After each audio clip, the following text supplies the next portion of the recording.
Small screen పై reality shows అంటే big boss కి ముందు ఆ తర్వాత అన్నట్టు మారిపోయాయి. అంతగా ఆదరణ పొందింది ఈ షో. హిందీలో ప్రారంభమై ఇతర భాషలకు విస్తరించిన ఈ షో రికార్డు స్థాయిలో రేటింగ్ సొంతం చేసుకుంటూ దూసుకెళ్తోంది. ఇంతకీ ఇప్పటి వరకు తెలుగు సీజన్లలో విన్నర్గా నిలిచిన వారు ఏం చేస్తున్నారు? ఇప్పుడు ఈ షోలో టైటిల్ విన్నర్గా నిలిచిన తర్వాత వారి ఫ్యూచర్ ఏమైనా మారిందా? Watch the story. Small screen పై బిగ్గెస్ట్ సంచలనం బిగ్ బాస్ షో. హిందీలో ప్రారంభమై విశేష ఆదరణ పొందిన ఈ షో సౌత్ లాంగ్వేజెస్ లోనూ ప్రేక్షకులను అట్రాక్ట్ చేసింది.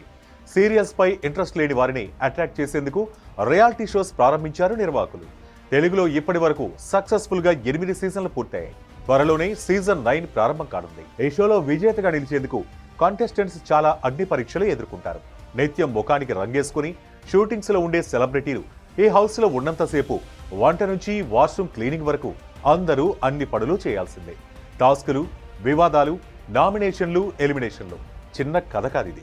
ఎంత భారీ స్థాయిలో సాగే ఈ రియాలిటీ షోలో టైటిల్ గెలుచుకున్న వారంతా ఇప్పుడు ఏం చేస్తున్నారు? బిగ్ బాస్ రియాలిటీ షో వాళ్లకు ఏమైనా ఉపయోగపడిందా? టైటిల్ గెలిచిన తర్వాత వారి కెరీర్లో ఎలాంటి మార్పులు వచ్చాయో తెలుసుకోవాలంటే ఇప్పుడు ఎవరు ఏం చేస్తున్నారో తెలియాలి. Bigg boss season 1 winner Sivabalaji వరుస సినిమాలతో బిజీగా ఉండేవాడు. కానీ టైటిల్ విన్నర్గా నిలిచి బయటకు వెళ్లిన తర్వాత పెద్దగా ఒరిగిందేమీ లేదు.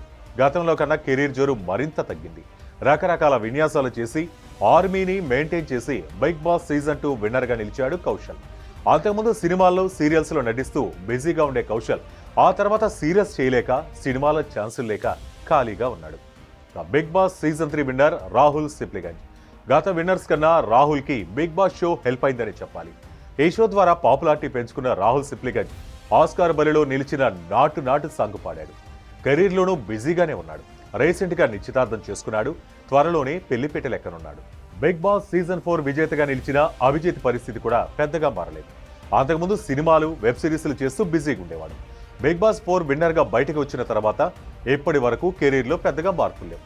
Big boss season 5 winner Sunny house నుంచి బయటకు వచ్చిన తర్వాత హీరోగా ట్రై చేసి ఫెయిల్ అయ్యాడు. మళ్లీ సీరియల్స్లో బిజీ అయ్యాడు. ఇక బిగ్ బాస్ సీజన్ 6 విన్నర్గా నిలిచిన రేవంత్ గతంలో పాడిన పాటలన్నీ సూపర్ పాపులారిటీ సొంతం చేసుకున్నాయి. కానీ టైటిల్ విన్నర్ అయిన తర్వాత కెరీర్ చెప్పుకునే స్థాయిలో లేదు. సీజన్ 7 విన్నర్ అయిన పల్లవి ప్రశాంత్ బయటకు వచ్చి రచ్చ చేసిన హాట్ టాపిక్ అయ్యాడు. తాను పెద్ద సెలబ్రిటీ అయ్యానని ఫీల్ అయ్యాడు. కానీ కెరీర్ పరంగా ఒరిగిందేమీ లేదు. Big boss season 8 winner Nikhil కెరీర్లోనూ భారీ మార్పులు లేవు. సీరియల్స్ చేసుకుంటూ సాగిపోతున్నాడంతే. అందుకే ఆసక్తి ఉన్న సెలబ్రిటీలు వెళ్లి పార్టిసిపేట్ చేయొచ్చు. టైటిల్ విన్నర్ కాలేదని బాధపడాల్సిన అవసరం లేదు. టైటిల్ విన్నర్ అయినా పెద్దగా కలిసొచ్చింది ఏమీ లేదు. వాళ్ళు ఇచ్చే ప్రైజ్ మనీ తప్ప. Finally Bigg Boss reality show వల్ల యాజమాన్యానికి లాభాలు వచ్చాయి. కానీ విన్నర్స్ కి, కంటెస్టెంట్స్ కి కలిసొచ్చింది ఏమీ లేదు. ఈ వీడియో కనుక మీకు నచ్చినట్టయితే లైక్ చేయండి, షేర్ చేయండి, సబ్స్క్రైబ్ చేయండి. అలాగే పక్కనే ఉన్న బెల్ ఐకాన్ని క్లిక్ చేయండి.